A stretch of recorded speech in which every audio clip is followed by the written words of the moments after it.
في عالم الظلام انتشر فيروس خطير يحول الناس إلى وحوش تلتهم كل المخلوقات. ولكن ظهرت شخصيات من العدم وكان عليها إنقاذ العالم من الوباء. فهل سينجحوا في هذه المهمة أم أن مصيرهم الهلاك المحتوم؟ وما هي التحديات التي ستواجههم؟ ازيكم عاملين ايه؟ قبل ما نبدأ بأي حاجة صلى على النبي محمد صلى الله عليه وسلم. ولكن قبل ما تكمل روح شوف الفيديو اللي فات بتاع تعريف الشخصيات عشان تبقى فاهم الدنيا. فترى ازاي هيكون شكل العالم لما تحصل كارثة تحول البشر اللي حواليك لوحوش بتفترس أي كائن حي، بس انت اللي تنجو. حاجة مرعبة صح؟ بس ما تقلقش، انت ما نجيتش لوحدك، معاك مجموعة من الناجين تشيلوا مسؤولية النجاة في عالم متهالك زي ده. وحط اشتراك حلو زيك ويلا بينا نبدأ. قصتنا بتبدأ بريك وشين هم قاعدين بيتكلموا، فجأة بيجي لهم اتصال من المركز بجريمة على الطريق الشرقي. بيتحركوا على هناك وبيقفلوا الطريق وبيستنوا عربية المجرمين تعدي. وأول ما العربية جت بتتقلب، بيطلع المجرمين وبيشتكوا مع الشرطة، ولكن الشرطة بتخلص عليهم. فجأة بيطلع واحد من المجرمين كان مستخبي وبيصيب بطلنا ريك بطلقة في كتفه. بيتنقل فورا للمستشفى وبيدخل في غيبوبة. بعد كده بنشوف شين بيزوره وبيسيب له ورد، وأول لما بيفوق بيبص جنبه بيلاقي الورد دبل، وده معناه إنه بقاله كتير في الغيبوبة. فبيطلع يتمشى ويلاقي المستشفى مقلوبة، ولما بيطلع منها بيلاقي جثث في كل حتة. فما بيكونش فاهم ايه اللي حصل. بيقرر يروح بيته بيلاقي عجلة جنبها نص جثة شكلها غريب. فجأة بتتحرك عليه وبيترعب فبياخد العجلة ويطير على بيته. ولما بيوصل ما بيلاقيش حد، بيفضل يعيط ويطلع يقعد على السلم. بنشوف حد جاي من وراه بيديله بالكريك في وشه، فبيغمى عليه. ولما بيفوق في بيت مورجان وابنه، فبيفهموه ان الفترة اللي فاتت انتشر فيروس خطير حول ناس كتيرة لجثث متحركة عدوانية تجاه اي كائن، والعضة منهم بتحول المصاب لجثة متحركة، والطريقة الوحيدة لقتلهم هي ضربة على الراس. في اليوم التاني بيخرجوا يروحوا البيت ريك، وبعد كده بيتأكد ريك ان مراته وابنه عايشين لما بيلاقي الصور والهدوم اختفوا. ومورجان بيرد عليه وبيقول انها اكيد راحت اطلنطا لانها المكان الوحيد الامن بعد الكارثة. بعدها بيروحوا مخزن الاسلحة وبيعبوا اللوت. وبيتجه ريك الى اطلنطا وبيقول لمورجان هتيجي، فبيقول له هحصلك بعد كام يوم. فبيروح مديله لاسلكي وبيقول له خلينا على تواصل. بعدها بيعدي ريك على نص الجثة اللي شفناها في البداية وبيخلص عليها وبيكمل اطلنطا. وبيتكلم في لاسلكي في محاولة يائسة انه يلاقي رد. بنشوف معسكر فيه مجموعه من الناجين بتوصل لهم اشاره ريك، واللي بنلاقي فيه شين وعائله ريك اصلا، ولكن هم ما كانوش يعرفوا ان هو اللي بعت الاشاره عشان الصوت كان بيقطع. واللي اصلا ما نعرفوش ان شين كان في علاقه مع لوري عشان يفهمها ان ريك مات.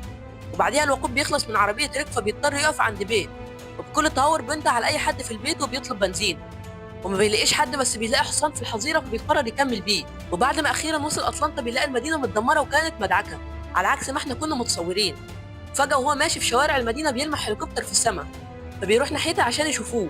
واول لما بيحود شمال بيتصدم بمجموعه كبيره من الجثث، فبيحاول يهرب بس الجثث بتحوط من كل حته. فبينزل تحت الدبابه ولما بيتحاصر بيدخلها من تحت، وبيلاقي جندي مات ولكن ده طلع واحد من الجثث فبيخلص عليه وبياخد منه السلاح. وبعدها بيسمع صوت حد بيتكلم في اللاسلكي بتاع الدبابه. بعدها الراجل اللي بيتكلم في اللاسلكي بيقول لريك انا بره وشايفك دلوقتي، وبيقول له اطلع حالا الجثث متلمين على الحصان والطريق هيبقى فاضيلك، واجري 20 متر في الشمال وهتشوفني. واول لما بيطلع بيشوف جثه جايه فبيمسي عليها. وبعد كده بيقابل جليد، بيكون ريك عمال يضرب الجثث بالنار. بيطلع على السلم والجين بيزعق وبيقول له هو انت مفكر نفسك في بابجي؟ صوت الطلقات اللي انت ضربتها جابت علينا جثث كتير. بيكملوا طلوع، وبعد كده بيوصلوا لمجموعه جلين واللي من ضمنها اندريا وتيدوك وغيرهم. فبيتكلموا تحت وبنسمع صوت طلقات ناريه. ولما بيطلعوا بنلاقي ميرل دوكسون، والغبي لما عليهم الجثث بسبب صوت الطلقات. ولما بيقولوا له اهدى بيشتغل ضرب فيهم كلهم زي المتخلف. فبيجي ريكو بيديله واحده في دماغه بيكلبشه فوق السطح، وبيهدوا عشان هم لو قعدوا وقت اكتر من كده الجثث هتخترق المبنى وهتخلص عليهم. فبعد كده بيحاولوا يهربوا من البلاعات. ولما كله بيعرف مهمته كان لسه تيدوج وميرل فوق، وتيدوج بيحاول يتكلم في لاسلكي على امل ان حد يرد عليه ولكن ما كانش فيه رد. بيكون ميرل عماله يتنمر عليه كالعاده، ولكن تيدوج بيطنشه وبدا هو التاني بالتنمر عليه. سبحان الله بجد. المهم جلين والراجل اللي معاهم وهم ماشيين في البلاعه بيكتشفوا انها اصلا مسدوده وفي جثه وراها، فبيرجعوا تاني للمجموعه. وفي الوقت ده ريك واندريا كانوا قاعدين بيتكلموا، فبتقول له انهم اصلا مش لوحديهم، هم تبع معسكر موجود في الغابه. ولسه ما خلصتش كلامها وبتلاقي الجثه اخترقت البوابه الاولى، وده معناها انها مساله وقت والجثه تقتحم المكان. فبعدها بتيجي الريك فكره عبقريه، وهي انهم يحطوا من دم الجثه عليهم هو وجلين عشان ريحتهم تبقى شبه الجثث. فبيجيبوا جثه او خلينا بقى نقول عليها زومبي، وبيقطعوها بيحطوا على جسمهم كله، وبيكونوا قرفانين جدا. فريك بيقول لهم خليكم مستعدين عشان هاجي وهنمشي على طول. بيرموا مفتاح الكلبش لتيدوج، فبيطلعوا يكونوا خايفين، لكن الحمد لله الطريقه نجحت والزومبي مش بيلاحظ وجودهم.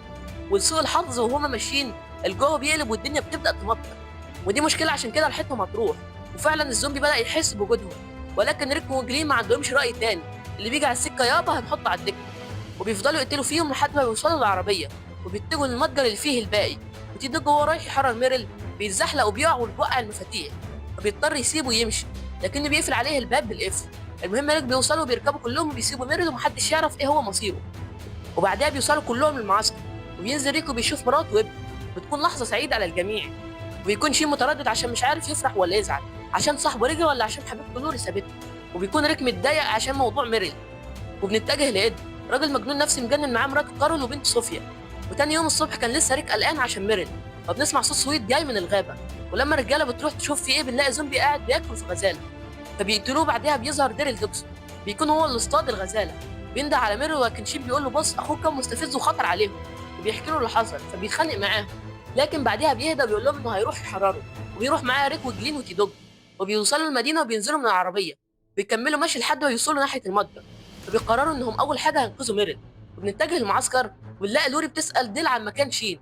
بعدها بنشوف معظم الستات بتغسل هدوم، واللي من ضمنهم كارول، قاعدين بيفرفشوا وبيحاولوا ينسوا الكارثه لغايه ما بيجي ايد جوز كارول وبيعكن عليهم.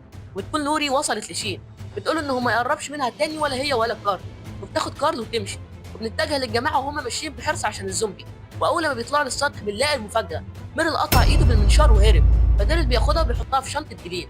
وبيمشوا ورا اثر الدم لغايه ما بيوصلوا مكان في حته حديده عليها دم وجنبها بوتاجاز مولع. فبيفهموا انه كوى الجرح ومشي، فبيخططوا هيعملوا ايه، وبيتفقوا ان جلين اللي هيجيب شنطه السلاح، والباقي هينتظروه في اماكن مختلفه. فبينفذوا الخطه، وفعلا جلين جاب شنطه السلاح والطاقيه. وهو راجع بيظهر الديرل واحد شكله نايت كده، فضل يصوت زي المجنون لغايه ما ديرل ضربه. بيجي اصحاب الواد وبيضربوا ديرل. في الوقت ده جلين بيظهر بشنطه السلاح، فبيضربوه بياخدوا منه الشنطه. بس ديرل مش هيسيبهم، بيدي واحد فيهم سهم في العضله الخلفيه مش هتخليه يقعد تاني. فبعدها بياخدوا جلين وبيهربوا. بعدها الجماعه بتاخد الواد وبيسجنوه. ما كانش راضي يقول على المكان في الاول، لكن ديرل عمل معاه الصح وخلاه يجاوب. فبياخدوه على المكان وبيتكلموا مع القائد جيرمي، بيقول لهم احنا هنبدل، كل واحد فينا ياخد الراجل بتاعه، زائد ان انا كمان هاخد شنطه السلاح بتاعتك يا ريك. ويسيبهم يفكروا.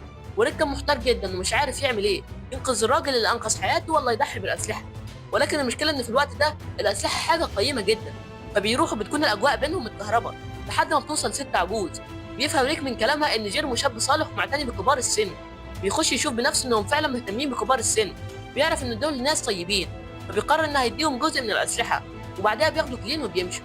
ولما بيوصلوا العربيه بيلاقوها اختفت، فبيعرفوا ان ميرل خدها ومشي. بيضطروا ياخدوها جري لحد هناك، وبيتجه للمعسكر اللي قاعدين ورايقين فيه. بعد كده بتقوم ايمي تخش الحمام، ولما بتخلص وهي طالعه بنتفاجئ بزومبي بيعضها من ايديها. ونفس النظام الزومبي خش عند ايد الخيمه وعضوه، بتحصل حاله قلق وفوضى في المكان. والجماعه بتسمع صوت طلق النار فبتسرع اكتر، والزومبي كان قتل ناس كتير. وبعدها بتوصل الجماعه وبيقتلوا باقي الزومبي بالاسلحه. وبتموت ايمي في مشهد مؤثر جدا، وبتضطر اندريا تقتلها قبل ما تتحول لزومبي. وبنعرف بعدها ان في زومبي عض شيم، وده معناه انها شويه وهيتحول. وبعدها بيسيبهم ويقعد بعيد. ديل وديرل كانوا بيقترحوا انهم يموتوه. اما بقى ريك فبيقول انا سمعت ان مركز مكافحه الامراض لسه شغال، احنا هنوديه هناك. ويكون شين بيعاتب ريك عشان راحوا المدينه، ولكن ريك بيقول انهم جابوا شنطه السلاح ولولاها كان كله ميت. وبيدفنوا بقيه اصحابهم. بعدها بيناقش ريك موضوع مركز المكافحه مع لوري. وبعد كده بيروح هو وشين في جوله حوالين المكان وبيناقشوا برضه في موضوع مركز المكافحه. وبيكون شين مش موافق على الخطه، فريك بيقول له فكر في الامر، لو دي كانت عيلتك كان الموضوع هيختلف. وبعدها بيسمعوا صوت فبيتفرقوا. فجاه بنلاقي شين بيرفع السلاح على ريك من ورا ظهره، ولكن ديل بيقفشوا والموضوع بيعدي. وبعدها بيتفقوا كلهم انهم هيروحوا مركز المكافحه تاني يوم. وتاني يوم بيجهزوا كلهم وبيتحركوا على هناك. وهم ماشيين جيم حالته بتسوء اكتر، فبينزلوه بيودعوه كلهم. وبيكملوا مشي وبيموت جيم في مشهد حزين على الجميع. بينتقل المشهد لمركز المكافحه، وكان فيها عالم واحد بس، الدكتور جينر، كان بيدرس محاوله عن عقل الزومبي، ولكنه بالغلط خبط في ماده مشتعله فبيجري يستحمى بالكحول، ولكنه زود الطين بله لان الكحول اصلا ماده قابله للاشتعال. فبينفجر المعمل والتجارب بتاعته كلها بتبوظ. وبعدها بيخش في حاله يأس شديده وبيفكر في الانتحار. ننتقل للجماعه اللي بيكونوا وصلوا للمركز بنجاح، وبيخبطوا على الدكتور جينر. وفي الاول ما كانش راضي يفتح، لكن في الاخر فتح لهم. بيخشوا كلهم وبنرجع فلاش باك لورا لبدايه الكارثه لما كان ريك لسه في غيبوبه، وكان شين بيحاول ينقذه، لكنه بيلاقي ان الضباط قتل كل المرضى وما بيكونش عارف يعمل ايه، فبيضطر يقفل عليه الباب وبيسيبه يمشي. وده فسر لنا ليه ريك فضل عايش.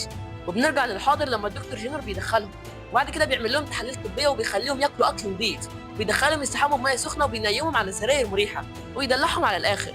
وتاني يوم الصبح بيفطروا بيوديهم على المعمل، بيفهمهم طبيعة الفيروس وإنه بيخش على الدماغ بيموت خلايا المخ، بيصبح الشخص بلا وعي، وعشان كده بيبقى عدواني تجاه أي حاجة. ولكن كان في حاجة غريبة وهم بيتكلموا، ساعة لونها أحمر بتعد تنازلي، بيلاحظها ديل وبيسألوا إيه اللي هيحصل لما تيجي صفر، ولكن الدكتور جينر ما بيردش عليه وبيمشي. بعديها بدأت كل حاجة في المكان تطفي ذاتيا زي الكهرباء والمولدات، ولما بيسألوه في إيه فبيقفل كل الأبواب في المكان، ويقول لهم بصراحة أول لما ال 30 دقيقة تخلص المعمل هينفجر. فبيحاولوا يكسروا الباب ولكن ما بيكونش في أمل. فريك بيتكلم معاه وبيقول له أنا عندي ابن عايز أحافظ عليه، ونفس نظام كارول، محدش فينا عايز يموت، لو عايز تموت موت انت لوحدك، احنا لسه في حياه عايزين نعيشها. فبيسمع كلامه وبيفتح الباب، بس بيقول له الباب اللي بره مش هعرف افتحه، ويقول له على سر خطير جدا خلى وش ريك يقلب الوان، هنعرفه في الموسم الثالث باذن الله، فاعمل اشتراك واستنى الموسم الثالث. المهم بتفضل جاكي مع الدكتور جينر لانها زهقت من كل ده. بيحاول ديرل وشين انهم يكسروا الازاز لكن ما بيعرفوش، فبتكون كارول معاها قنبله كانت لاقياها في جيب البنطلون بتاع ريك، فبتديها لهم وبيكسروا الازاز وبيهرب الجميع ما عدا الدكتور جينر وجاكي، وبينفجر المعمل وبيخلص الموسم الاول على كده. بس كده يا صاحبي، لو عجبتك القصه ما تنساش تضغط لايك عشان احمل الموسم الثاني باسرع وقت. صلي على النبي صلى الله عليه وسلم، ويلا باي.